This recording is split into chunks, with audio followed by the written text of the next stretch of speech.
ऐतिहासिक, शैक्षणिक, साहित्य व संस्कृतीची जोड म्हणजे स्मार्ट पुणेकर न्यूज। आज आपण पाहतोय देशामध्ये 2024च्या निवडणुकीची रणधुमाळी चालू आहे। पहिला टप्पा संपला, दुसरा टप्पा संपला, तिसरा टप्पा संपला, चौथा संपला आणि पाचव्या टप्प्याचं मतदान हे उद्या होणार आहे। आता हे होत असताना काहींनी मला प्रश्न विचारले की लोक जास्त बाहेर पडत नाहीत मतदानाला, ही का पडत नाहीत लोक बाहेर? असा प्रश्न विचारल्यानंतर माझ्या डोक्यात असं आलं की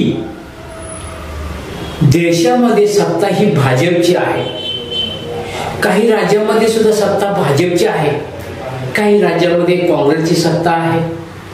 हे होत असताना भाजपला असं वाटत होतं की आपली सत्ता 2024ला येणार नाही किंवा काँग्रेस येऊ शकते, त्यामुळं भाजपवाल्यांनी काँग्रेसचे काही राज्यातील राजकीय पक्ष, प्रादेशिक पक्ष तोडायचे ठरवले, त्यांचे तुकडे करण्याचे ठरवले।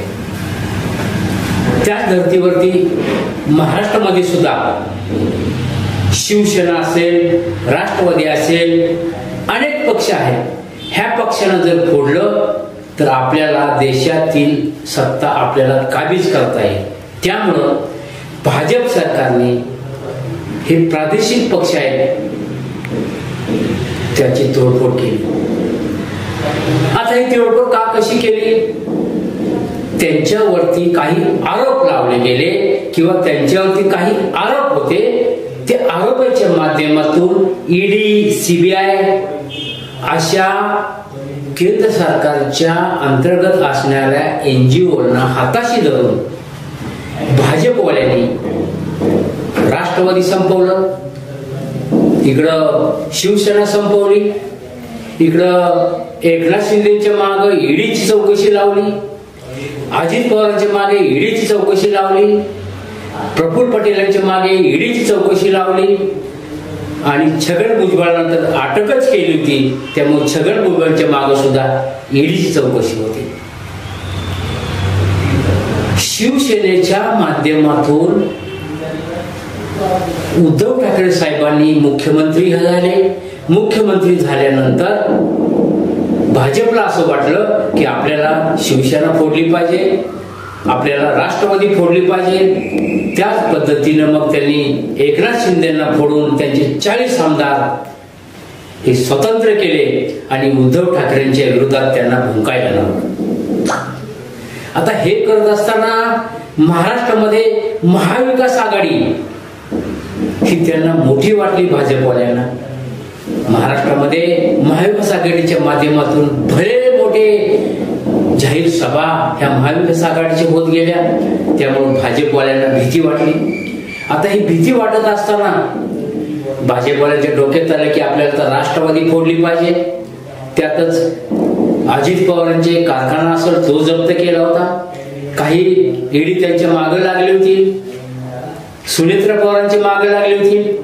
त्यामुळे अजित पवारांच्या विरोधामध्ये नरेंद्र मोदींनी जाहीर सभेमध्ये सांगितलं होतं की महाराष्ट्रामध्ये राष्ट्रवादीच्या पवार घराण्यानं 50,000 कोटीचा भ्रष्टाचार केलेला आहे। हे सांगितल्यानंतर अजित पवार घाबरले आणि 5व्या दिवशी अजित पवारांनी त्यांच्या माध्यमातून त्यांचे जे काही प्रमुख पदाधिकारी आहेत त्यांचा शपथविधी पार पाडला आणि त्यामध्ये ज्यांच्यावरती ईडी, सीबीआयच्या चौकशी होत्या ते सर्व आमदार एकत्र येऊन त्यांना शपथविधी त्यांना दिलं, त्यांना त्यामध्ये मंत्रिपद दिली आणि तेथून राष्ट्रवादी फोडली गेली।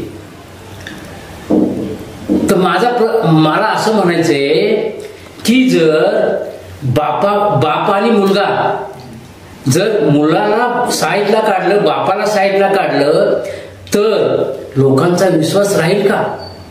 एका घरामध्ये समजा एक कुटुंब राहतं, त्या कुटुंबामध्ये एक मुलगा, एक मुलगी आणि आई वडील राहतात.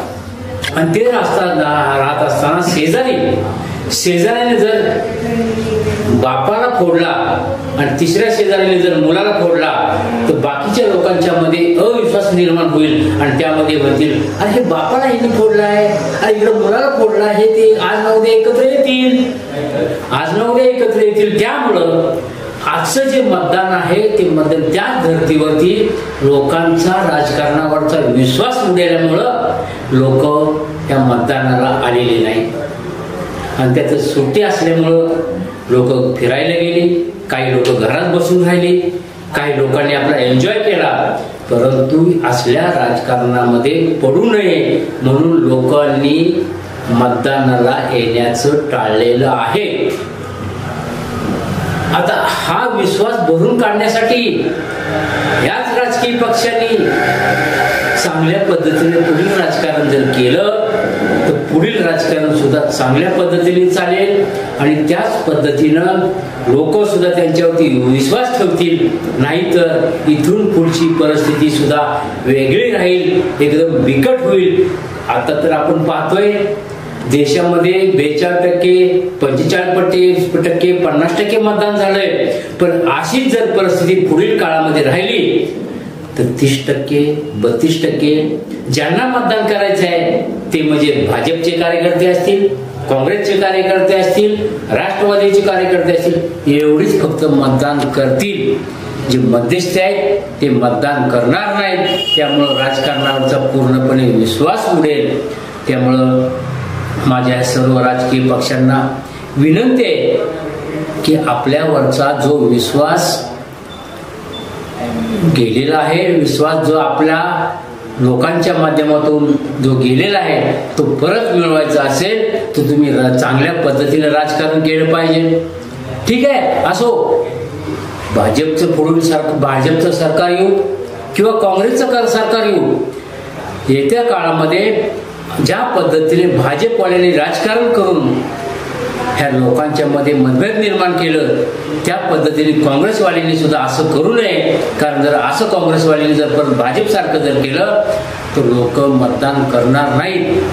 त्यामुळे माझे जनतेला सुद्धा हात जोडून विनंती आहे की आपण इथून पुढच्या काळामध्ये राजकारणावरती विश्वास ठेवला पाहिजे, आपली कामं करून घेतली पाहिजे. आपण मतदान ज्यांना ज्या लोकसभेच्या खासदारांना केलेलं आहे त्यांच्याकडून आपण कामं करून घेतली पाहिजेत आणि केंद्र सरकारच्या माध्यमातून किंवा राज्य सरकारच्या माध्यमातून ह्या खासदारांनी किंवा आमदारांनी किंवा मंत्र्यांनी परत विश्वास संपादन करणे गरजेचं आहे.